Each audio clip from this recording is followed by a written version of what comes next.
Се е подготвено за втората улична градска трка Трчај право за срце здрав, трка која ќе се одвива низ улиците на градот Делчево, а чиј почеток е закажан за утре во 12 часот. Еве заедно сме со господинот Драган Стоиловски од Сдруженијето Рефрама од Швајцарија, од каде и дојде идејата за оваа улична трка овде во Делчево и се надеваме дека ова ќе биде традиција и ќе продолжи. Веќе сме при крај на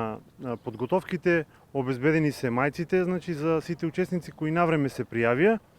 додека они кои сакаат да учествуваат, секој се добредојдени, но да знаат дека мајците веќе се исцрпени количини, така да може да добијат само бројчиња да учествуваат на трките.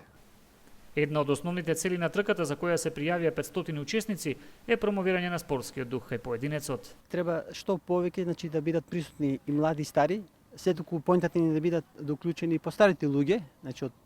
постарите од 30 години, нели, сме постари, и за да настане и во текот на годината да може да се одржуваат вакви неофицијални, спонтани, Делчево има многу добри прилики, за да може тоа да си прерасне, бидејќи кој што и организаторот Дејан Златко си кажа, од медицинска гледна точка, значи тоа е многу добро за здравјето, мислам спорт. Секој спорт што се практикува, тоа е многу добро и така да биде неофицијално, а пак наша желба е исто да можеме и тоа го имаме како во Швајцарија, како во план, да можеме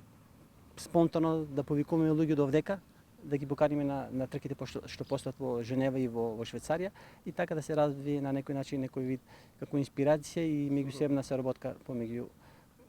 двете средини. Со помош на спонзорите и општина Делчево, организаторите ќе се потрудат и годинава Делчево да има успешно организирана трка. Во организацијата учествувавме, значи ние како Сдружение на граѓани Драмас, јас како председател, Рефрама, значи Сдруженијето од Швајцарија и се разбира општината Делчево, така голема благодарност до градоначалникот кој ни излезе во пресред за да ја организираме оваа трка. Оваа година да се заблагодариме и на главниот спонзор, тоа е Рудине, од кој се обезбедени поголемиот дел од мајците. Значи така. И секој другите локални филми во градот кои исто така ни допринесоа за организација на настанот. Инаку трката утре започнува во 12 часот со категоријата 400 метри за најмалите до 7 години, а ќе заврши со сениорска трка за која се пријавени по возрастната категорија на граѓани.